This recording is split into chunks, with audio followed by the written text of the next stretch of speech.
आज एक हम बहुत ही बेहतरीन टॉपिक की ओर चल रहे हैं और इस टॉपिक का नाम जो है वो कोसाइन रूल है। कोसाइन रूल बहुत लोगों को जो होता है वो समझने में थोड़ा डाउट क्रिएट करता है और बहुत लोग इसको बोलते हैं कि हम अप्लाई नहीं कर पाते हैं। तो सबसे पहले बेहतरीन ढंग से आज अगर आपको कोसाइन रूल को समझना है तो हमारे वीडियो को अंत तक देखिए और अगर वीडियो अच्छा लगेगा तो लाइक कीजिए, शेयर कीजिए और सब्सक्राइब कीजिए।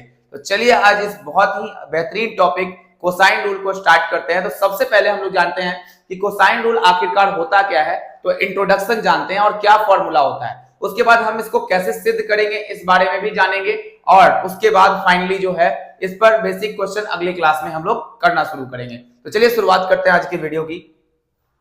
तो आप देख रहे हैं कोसाइन रूल, और कोसाइन रूल जो होता है वो बेहतरीन एक ट्रायंगल में लगता है।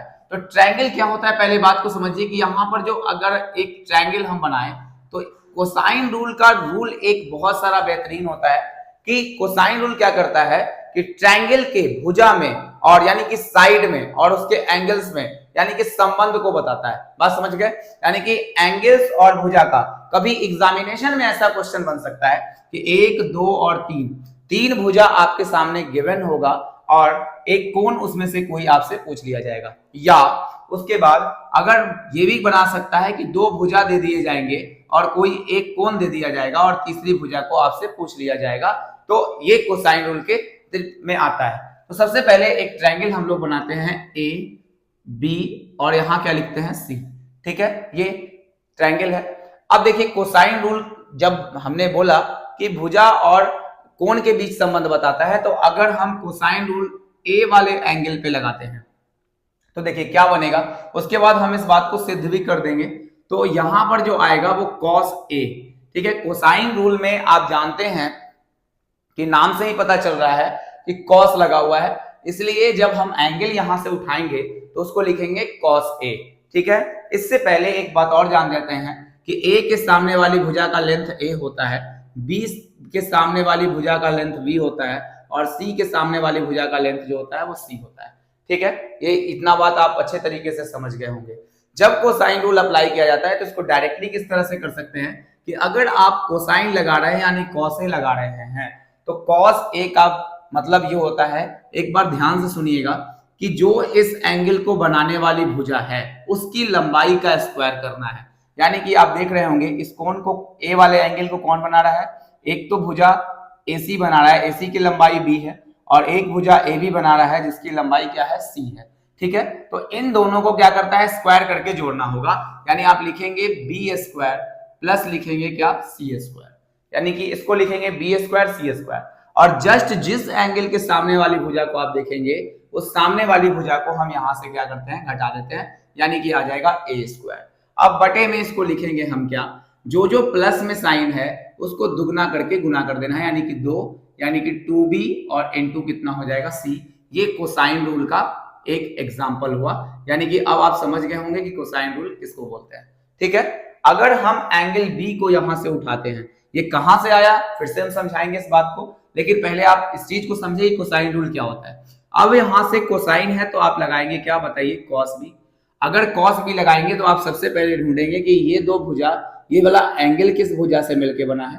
तो एक तो AB है और एक BC, पहचानने के लिए हम लोग देख सकते हैं इसका लेंथ होगा कितना, C स्क्वायर, और इसका लेंथ कितना होगा, A स्क्वायर, और इस वाले एंगल के सामने कौन सी भुजा है, B स्क्वायर, तो इसको घटाना पड़ेगा और बटा में जब हम लिखेंगे यहाँ पे तो क्या लिखेंगे, 2 इंटू CA लिख देंगे। ठीक है, एक चीज ये हो गया। अगर हम लिखना चाहे, यहां से ध्यान दीजिएगा, ये दूसरा चीज है, अगर हम cos C की तरफ निकालना चाहें तो अगर हम चाहेंगे कि cos C को निकाल लें तो C कौन कौन से भुजा से मिलकर बना है, तो B और A से, यानी कि हम जोड़ेंगे A square plus B square और सामने वाली जस्ट भुजा को हम क्या कर देंगे, घटा देंगे। उसके बाद आप देखेंगे कि A square plus B square यहां पर था तो 2 इंटू क्या आ जाएगा, AB। यही कोसाइन रूल कहता है और कोसाइन रूल को अप्लाई करने का ये डायरेक्ट तरीका आपके कॉम्पिटिटिव एग्जाम्स में रहेगा। चलिए, तो कॉम्पिटिटिव एग्जाम्स में इतना ही का जरूरत है, ये वाली बात ये, और आपको ये बात याद रखनी है।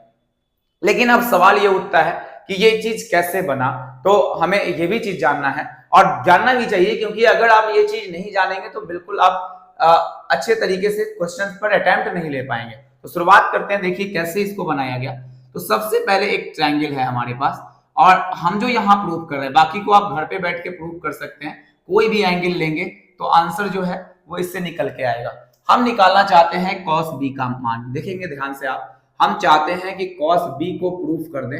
cos b कैसे निकल जाएगा, आपने देखा कि cos b को हमने क्या किया कि इन दोनों भुजा से ये एंगल बना हुआ है, इनको स्क्वायर को जोड़िए, इसके स्क्वायर को यहां से घटा दीजिए और घटाने के बाद जो भी इनका स्क्वायर है उसको नीचे 2ac से भाग दे देंगे। तो ये तरीका आपका रहेगा। चलिए सबसे पहले कोसाइन रूल को प्रूफ करने के लिए हम लोग क्या करते हैं कि एंगल बी निकाला हुआ है तो एक परपेंडिकुलर हम खींचते हैं यहां पर इस ट्रायंगल में। चलिए एक परपेंडिकुलर खींच दिया यहां से, और ये परपेंडिकुलर का मतलब ये बनेगा कितने डिग्री का, 90 डिग्री, और ये भी बनेगा 90 डिग्री। यहां हम इसको P मान सकते हैं, Q मान सकते हैं, D मान सकते हैं, आप अपने अनुसार जो है वो आप मान लीजिएगा। अब एक बात को समझिए कि ये ABC पूरा कंप्लीट दिया हुआ है और ये P है, तो एक बात यहां से एक चीज समझ में क्या आ रहा है कि अगर ये पूरा भुजा का क्या है हमारा A है, ध्यान से समझना है, A है, तो पूरा भुजा A है, तो हम क्या करते हैं इस वाले ट्रायंगल को हम x मान लेते हैं, इस वाले लेंथ को x। तो ये वाला जो यहां से यहां तक का लेंथ कितना होगा, तो A में से x को घटा देंगे, ये A पूरा है और इसको घटा देंगे तो यहां से यहां A माइनस x बचेगा। अच्छा ये क्यों हुआ, ये भी बात तो जानना जरूरी है। तो ये इसलिए हुआ क्योंकि हमारे पास दो समकोण त्रिभुज बन गया। देखिए आप ध्यान से, एक समकोण त्रिभुज जो बना ABP, राइट एंगल ट्रायंगल है, APC दूसरा राइट एंगल ट्रायंगल है। अब हम मान लेते हैं इस लेंथ को क्या, यहां से इस लेंथ को मान लेते हैं कि ये लेंथ K रहा होगा। अब हम शुरुआत कर देते हैं। देखिए दो ट्रायंगल है, दोनों ट्रायंगल को अगर मर्ज कराएंगे तो अपने आप जो होगा वो रिजल्ट हमारे पास ये चीज देखने को मिलेगा। और हमने बोला है कि cos B को निकाल रहे हैं, जब आप घर पे बैठेंगे इस चीज पे तो यहाँ पर इसको निकालेंगे और A को निकालेंगे। तो जिस एंगल से आपको अगर A निकाल रहे होंगे तो A पर परपेंडिकुलर मत डालिएगा, B या C से आप परपेंडिकुलर पे डालेंगे तो ज्यादा अच्छा रहेगा। अब देखिए यहाँ ध्यान से एक बात को समझते हैं कि अगर हम ट्रायंगल में चले, किस ट्रायंगल में चले आप ध्यान दीजिएगा, समकोण त्रिभुज APB में चले। तो समकोण त्रिभुज अगर APB में चलते हैं तो APB में आपको क्या दिख रहा है, बहुत ध्यान से समझेंगे कि कोई भी अगर समकोण त्रिभुज है, ठीक है, तो इसका जो ये स्क्वायर होता है h स्क्वायर, इसको मानते हैं हम लोग कितना p स्क्वायर, उसको क्या मानते हैं b स्क्वायर। तो ये जो h स्क्वायर बराबर होगा वो दोनों छोटी भुजा यानी p square plus b square के बराबर होगा। ठीक है, ये जो चीज चलता है, अब समझ में आ गया, पाइथागोरस थ्योरम से ये चीज चल रहा है। अब अगर यहां पर हम ये ट्रायंगल को उठा ले, इस वाले ट्रायंगल की हम बात कर रहे हैं, तो अगर ये ट्रायंगल हम लेंगे तो देख रहे हैं कि इस ट्रायंगल में 90 डिग्री के सामने वाली भुजा को C बोलते हैं। अच्छा इसमें लेंथ कौन वाला कॉमन है बताइए, AP जो लेंथ कॉमन है, तो हम क्या करेंगे दोनों ट्रायंगल में K का मान डायरेक्ट निकालेंगे। तो अगर हम K स्क्वायर निकालना चाहें, ध्यान दीजिएगा, K स्क्वायर निकालना चाहे तो क्या हो जाएगा, कर्ण का स्क्वायर माइनस आधार का स्क्वायर। तो हम इस चीज को डायरेक्ट लिख सकते हैं कि C का स्क्वायर माइनस कितना लिखेंगे, X का स्क्वायर। बात समझ में आ गया, क्योंकि अगर हम ये बड़ा वाला भुजा निकालना चाहते हैं तो इस वाले में से बड़े भुजा से इसको हम क्या कर देंगे, घटा देंगे। ठीक है, बात समझ में आ गया होगा। ये पहला नंबर समीकरण आपके सामने निकल के आ गया। अब हम चलते हैं त्रिभुज किसमें, तो A, P और C में चलते हैं। तो ट्रायंगल किसमें चलेंगे बताइएगा, APC में। और जब हम APC ट्रायंगल में चलेंगे तो यहां से भी आपको K का मान दिख रहा होगा। तो हम पाइथागोरस थ्योरम अगर हम लगा दें इस वाले पे K स्क्वायर पे, तो देखिएगा K स्क्वायर ये लंब हुआ। अब उसके बाद एक कर्ण यानी कि B का square minus A minus x का स्क्वायर हो जाएगा। तो ये हो जाएगा B square minus A minus x का कितना हो जाएगा, होल स्क्वायर। अब ये दोनों चीजें जो हैं समीकरण नंबर 1 और 2 को अगर हम मैच करा दें तो सीधा सीधा जो है वो रिजल्टेंट हमारे पास होगा। तो इस बात को और अच्छे तरीके से आप समझेंगे कि जब हम देखें कि दोनों K स्क्वायर के बराबर है, यानी लेफ्ट हैंड साइड दोनों का बराबर है, तो दोनों का राइट हैंड साइड भी बराबर होगा, यानी कि C square minus x square बराबर होगा B square minus A minus x का कितना हो जाएगा, होल स्क्वायर। ठीक है, अब इसको हम सॉल्यूशन करना शुरू करते हैं। तो C स्क्वायर में से x स्क्वायर गया बराबर B स्क्वायर माइनस, इसको हम फॉर्मूले पे तोड़ देते हैं A माइनस x का होल स्क्वायर पे। तो ये बनेगा A माइनस B के होल स्क्वायर पे, तो A स्क्वायर फिर हो जाएगा प्लस B स्क्वायर यानी x स्क्वायर और प्लस 2AB, सॉरी माइनस हो जाएगा यहाँ पे, तो क्या हो जाएगा माइनस 2AB, तो माइनस 2A इंटू x हो जाएगा। क्लियर है बात, पूरा समझ में आ गया होगा। अब देखिए इस ब्रैकेट को अगर यहां से हटा दें C square minus X square तो होगा बी स्क्वायर माइनस, अगर इसको घटाएं तो A square plus minus minus X square, और ये बन जाएगा कितना आपका 2x। बताइए क्लियर है यहाँ तक? ये बस सॉल्यूशन है, आपको इस सॉल्यूशन को तो नॉर्मली समझ ही पाएंगे, इसमें कोई बड़ा बात है नहीं।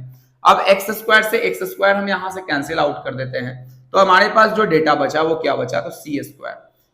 इस वाले a को इधर लाएंगे तो बनेगा ए स्क्वायर, और इस वाले b को इधर लाएंगे तो बी स्क्वायर, बराबर क्या होगा 2a इंटू एक्स। मामला फंस गया। आप देखिए कि आपको अब जो है वहां x का जरूरत नहीं है। आप देखेंगे ध्यान से कि x का जरूरत वहां पे क्या है, नहीं है। तो अब x को कहां से लेके आएंगे, यही बात सोचना है, ध्यान से देखना है। जब हम इस ट्रायंगल में आगे की ओर चलेंगे तो x को रिप्लेस करना है, ठीक है, और एंगल b भी आना चाहिए।